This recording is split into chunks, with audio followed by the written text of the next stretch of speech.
So we're passing the narrowest point of the island now. You might still be able to catch the sea down to the right. So this area is called Pilaros, or the gates. The villages on both sides of the hills, they divide the island from east to west. So I bet you're wondering why we put you on the bus and take you all the way up to the north of the island. So to help explain why we do this, I need to take you back to the year 1953. Now Kefalonia and all the Ionian Islands, they lie to the east of a major tectonic fault. So they do from time to time suffer from earth tremors and earthquakes. But it was back in August in 1953 that all across the Ionian Islands they felt as many as 114 earthquakes. So over a 4-day period, strong tremors caused damage to the neighbouring island of Zakynthos, also to the island of Ithaca, and to the villages on the south of the island here. But it was on the 12th of August, it was at 11:24 in the morning, that the strongest and the most devastating of these earthquakes struck, and this recorded 7.2 on the Richter scale. So the houses then weren't made as they are today. They were made from stone. They had very little in the way of cement holding them together.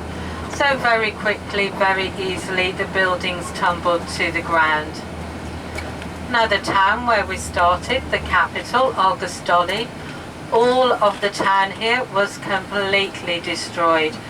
All the major buildings, any buildings of historical value, the cinema, the law courts, all the buildings were completely flattened.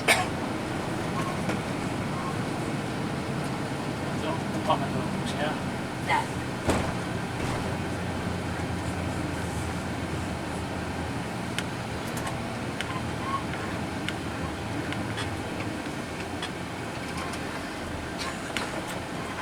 So if this wasn't bad enough, in the following hours there came up strong winds, and this was sadly the cause of many of the deaths of the island, because the winds, they caused fires to break out. So there were wooden buildings, stores of olive oil, even in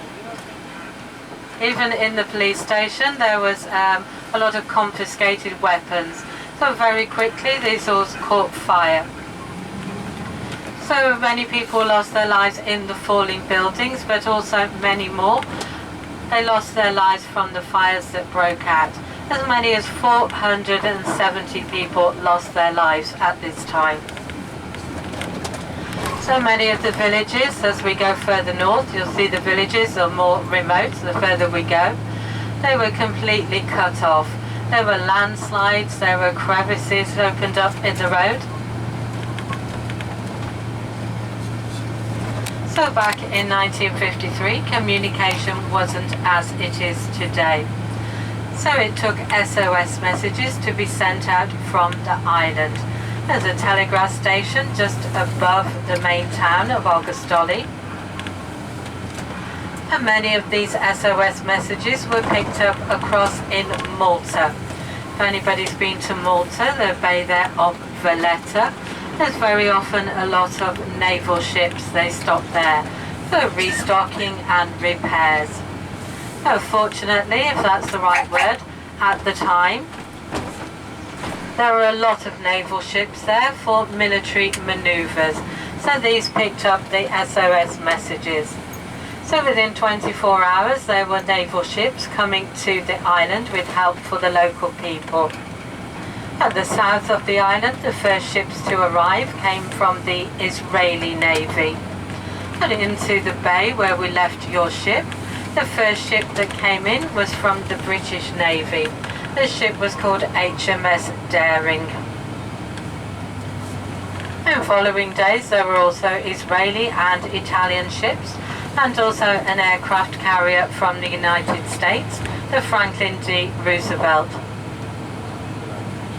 So the naval ships, they brought help for the local people. Firstly, in the form of first aid, many of the ships had doctors aboard, so they treated as many as 1,000 people for minor injuries. Approximately 400 people had to be taken off the island across to the Greek mainland, where they could receive treatment for more serious wounds and injuries. They also brought food and water for the people, and the ship's ovens were producing meals, hot meals, and loaves of bread. And within the few following days, there were aeroplanes from the British Air Force. They were dropping as many as 5,000 loaves of bread a day across the island to the cut-off villages. They also brought protection for the people in the form of tents, and in later weeks the Swedish Navy bought temporary wooden buildings for people to use as houses that could house up to 2 or 3 or 4 people in the wooden houses.